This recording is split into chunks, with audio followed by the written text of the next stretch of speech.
Assalamualaikum warahmatullahi wabarakatuh. Kami dari kelompok 4 ingin melakukan presentasi untuk memenuhi tugas mata kuliah Psikologi Sosial dengan dosen pengampu yaitu Dr. Helga Graciani H, SPD MA. Sebelum itu, izinkan kami memperkenalkan diri. Perkenalkan, nama saya Leli Nurfitria dengan NIM 214420026.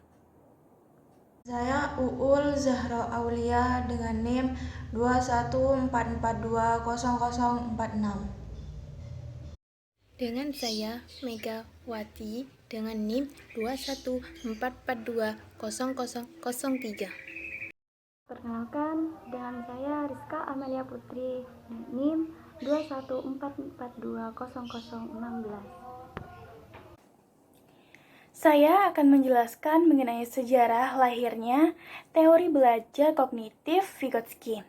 Jadi, teori belajar ini lahir dari seorang cendekia yang bernama Lev Semenovich Vygotsky. Ia lahir pada tanggal 17 November 1896. Vygotsky berkuliah di Moscow State University dan mengambil jurusan hukum.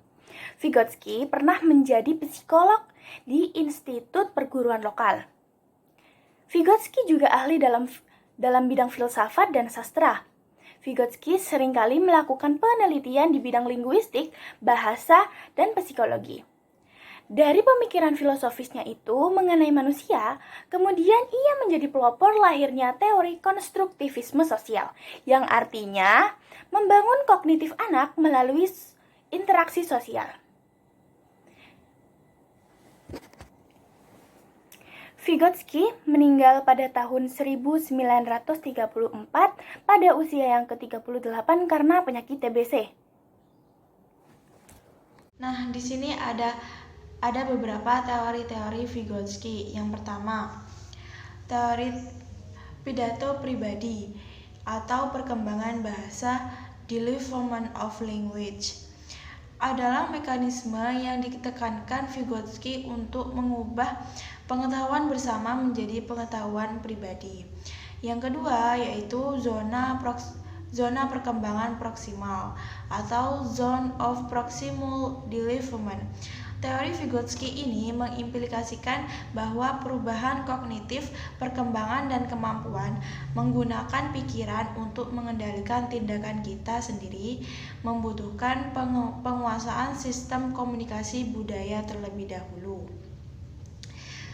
Kemudian, proses pembelajaran ini menggunakan sistem ini mengatur proses berpikir kita sendiri. Kontribusi terpenting dari teori ini adalah penekanan pada sifat sosial kultural pembelajaran. Yang ketiga yaitu perancahan scaffolding, ide kunci yang diturunkan dari gagasan Vygotsky tentang perkembangan pembelajaran sosial adalah 1. Bantuan yang diberikan oleh teman sebaya atau orang dewasa yang lebih kompeten. Pembelajaran kooperatif yaitu penekanan pada sosial kultural pada pembelajaran. Terus yang ketiga, teori Vygotsky mendukung penggunaan pembelajaran kooperatif strategi di mana anak-anak bekerja sama untuk membantu satu sama lain. Karena teman sebaya biasanya beroperasi dalam zona perkembangan proksimal. Mereka memberikan model pemikiran yang sedikit lebih maju dan untuk satu sama lain. Aplikasi teori Vygotsky dalam pengajaran. Teori Vygotsky ini memiliki dua implikasi utama. Salah satunya adalah keinginan pengaturan pembelajaran kooperatif antar kelompok siswa dengan tingkat kemampuan yang berbeda, di mana pembelajaran kooperatif ini menekankan siswa untuk dapat berinteraksi antar siswa untuk saling berbagi informasi dan pengetahuan yang dimiliki.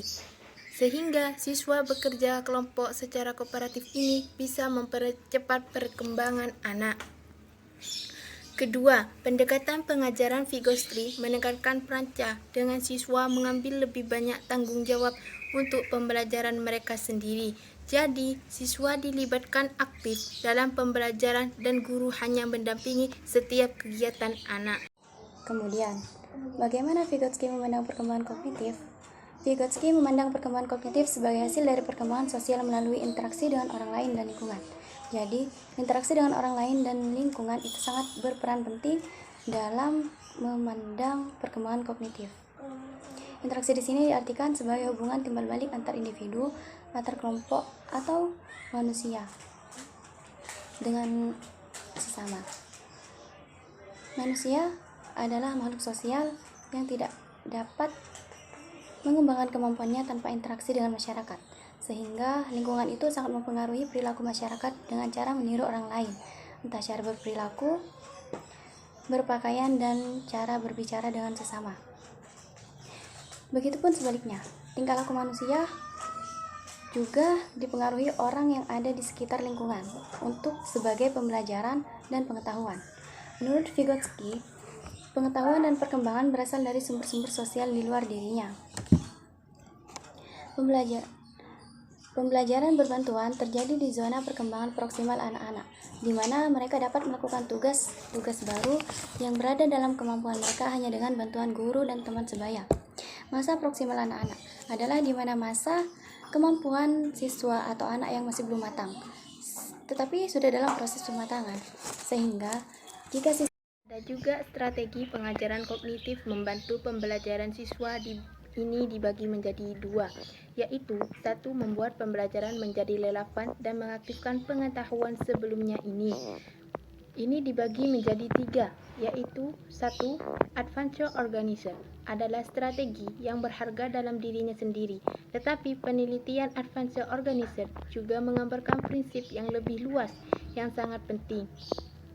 Maka, siswa mengingat informasi baru dan menghubungkan dengan informasi yang sudah dimiliki siswa untuk mengaktifkan pengetahuan sebelumnya dan meningkatkan pemahaman informasinya. 2. Analogi penggunaan dapat berinteraksi pada pemahaman dan menghubungkan informasi baru dengan latar belakang pengetahuan yang sudah mapan. Jadi, penggunaan analogi ini membantu siswa mempelajari informasi baru dan menghubungkan dengan konsep yang sudah diketahui. 3. Elaborasi. Ini dapat diajarkan sebagai keterampilan untuk membantu siswa memahami apa yang mereka baca. Jadi, guru harus membuat keterampilan yang menarik supaya siswa bisa memahami pembelajaran dengan baik dan bisa masuk ke dalam pikiran pembelajarannya. Kedua yaitu informasi perorganisasian atau organizing information, menggunakan teknik bertanya. Salah satu strategi yang membantu siswa belajar dari tulisan, teks, ceramah, atau sumber informasi lainnya. Yang berikutnya menggunakan model konseptual. Cara guru untuk membantu siswa memahami topik yang kompleks adalah mengenalkan model konseptual atau diagram-diagram dan menunjukkan elemen-elemen dari suatu proses pembelajaran. Kelebihan teori Vygotsky ada 3. Yang pertama, mengurangi kesenjangan antar siswa. Dengan pembelajaran tutor sebaya dapat membuat siswa yang kurang cepat dalam memahami penjelasan guru. Dengan tutor sebaya ini, anak akan lebih bebas dalam menyatakan pendapatnya. Yang kedua, membantu siswa memahami bahan belajar secara lebih mudah. Dengan bantuan dari orang dewasa yang lebih kompeten, serta bantuan dari tutor sebaya atau teman sebaya, akan menjadikan mereka lebih memahami materi yang guru sampaikan dengan lebih tertata. Yang ketiga, memberikan kesempatan yang lebih pada siswa untuk saling berinteraksi. Ketika siswa melakukan pekerjaan secara berkelompok, maka otomatis mereka akan melakukan banyak interaksi sosial untuk menyelesaikan pekerjaan tersebut. Kelemahan dari teori Vygotsky. Yang pertama, teori ini terbatas pada perilaku yang tampak. Jadi, kemampuan siswa itu harus diperhatikan semaksimal mungkin. Entah cara belajarnya, cara siswa memperhatikan, cara siswa mengerjakan tugas, itu harus diperhatikan dengan sebaik-baiknya. Yang kedua, proses belajar yang kurang tampak suka diamati secara langsung, sehingga murid akan lebih mudah paham dan mengerti jika terlibat secara langsung atau nampak untuk membina pengetahuan. Itu lebih memudahkan siswa dalam berkomunikasi dengan guru. Dari kelompok kami, apabila ada kesalahan, saya mohon maaf.